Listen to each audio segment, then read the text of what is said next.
Welcome to our first lesson on in the radioactivity topic. We're going to look at the discovery of the nucleus and some history surrounding the discovery of the nucleus. We're going to look at something called the plum pudding model, explain how we would test a scientific model, be able to use evidence to reevaluate a model, and think about other evidence that needed to be explained about the nucleus, and generally as we go through, see how science works and improving understanding based on scientific or evidence-based thinking. So the general idea which troubled humans and scientists for a long time is, can you keep cutting something up into smaller and smaller pieces? So imagine this cake. Can you keep slicing and slicing down till you get to a crumb, and keep slicing and slicing and halving the crumb? Are you going to end up with something that eventually is indivisible or fundamental or cannot be cut into smaller pieces? And this is one of the first people in our story. This is J.J. Thomson. And J.J. Thomson did some work, and he discovered a particle that we know as the electron. And using electrons, he made screens glow with a particular chemical on them, and he found he could bend these particles that we have called electrons. He actually called them cathode rays, but he found he could bend them by using magnets and electrically charged positive and negative plates. So he assumed, or he thought, that the evidence has suggested that he discovered that electrons must be very small and have a negative charge. Okay, so this gave him some ideas about what atoms might be like, and he used the idea of a pudding as the basis for an idea or for a model, and this is known as the plum pudding model. And the plum pudding, which is like an English pudding, like Christmas cake or something like that, Thomson's idea was that electrons must be embedded in all atoms that are made from a ball or sphere of positive charge. So here is the atom, and embedded in the atom are the electrons, or using the model, here is the pudding, and embedded in the pudding is the plums or the raisins or the pieces of chocolate, whatever you want to think. So he's using this as a model, and he said that the electrons must be scattered throughout a ball of positive charge. And he thought this because generally things are neutral. They have no charge. So when you look at things normally around you, they don't carry electrical charge, they are neutral, which must mean that all of the negative charges or all the negative electrons must be balanced out somehow. So what the plan was, if the model was correct, then we should be able to test it, and the test is that small fast-moving particles fired at a thin layer of atoms should pass straight the way through. And this was Rutherford. Rutherford suggested that if they fired some particles that they had called alpha particles, you'll find out a little bit more about alpha particles later in the unit, he suggested to use alpha particles at very thin gold foil, and the thought was that they will just go straight the way through because they were positive, they were energetic, they were quite large, and the idea is they're just going to smash straight the way through. And when it was first tried, initially it seemed to be correct that the particles passed straight the way through, but they kept on testing and they had different results appear.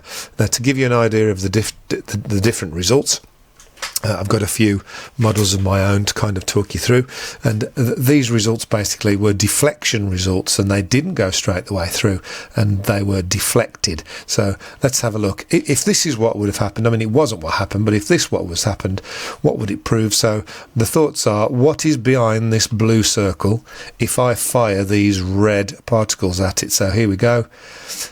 There you go, and I'll just do it again. And maybe you'll think, yeah, I get that. That must be a square. And if you have a look, that's how the deflections or the rebounds would look like. So you conclude that it's a big square. So if we do another one, obviously this isn't what happened, but I'm just using a model to help. And we'd say, okay, what's behind the blue square now? And possibly you would think, yeah, that looks like a big circle. And have a look again. There you go. And you're looking at what the red particles do. You're looking at what happens to them to make a decision as to what, or a theory as to what is behind the blue circle. So what did they actually find out, and what was their conclusion? Well, this was sort of one of the results they got, and there you go, there's something being deflected. So all those alpha particles didn't go straight through, some were deflected, and the conclusion was that there must be a small round object in the middle of the atom. Okay, so this is sort of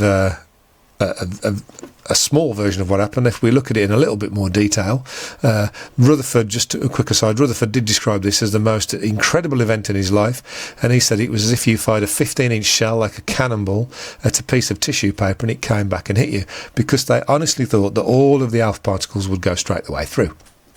So the only explanation was that all of the positive charge in the atom was concentrated in the centre. So this is their results in a bit more detail. So these are the alpha particles. So that alpha particle is deflected slightly. This alpha particles go straight the way through. This one goes straight the way through. Slightly deflected. This one's going to be deflected quite a lot. Back scattered, as it was called, or backwards deflected. This is deflected a little bit. This will go straight the way through, and so will this one. And this one will be deflected slightly. So you can see they got a variety of results, and it was very, very surprising, as Rutherford had said. And this is their conclusions, really. So in an exam question, you'll often get something like this. So what does the particle path A, B and C prove?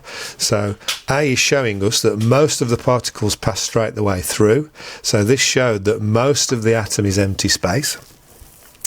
B is being slightly deflected, so some alpha particles were deflected slightly, so this showed that something must be positive deflecting them.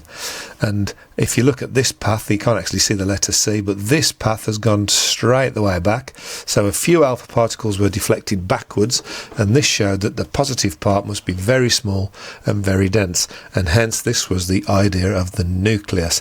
And this is Rutherford's atom, which you're probably used to studying in chemistry and also physics. This is where it comes from, the evidence we've just gone through. It's sometimes known as the planetary model, which you can kind of see the sun and planets going around it. But this is the nucleus, which is positively charged, with the electrons going around the outside in orbits.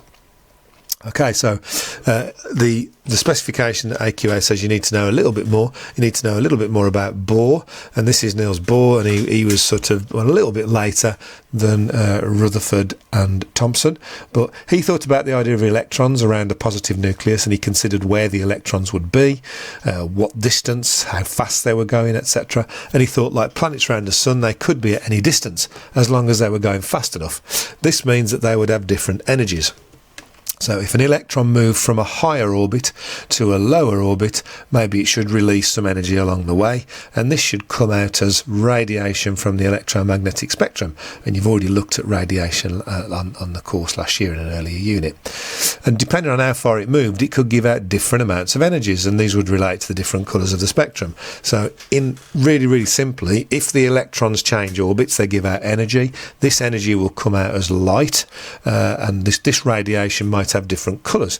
So some of the results they were expecting was this idea of an emission spectra, and scientists thought that this is what it would look like, some kind of emission spectra. But what it actually looked like was this, and there was only very specific colours. So this led Bohr to think that electrons can't be anywhere they want.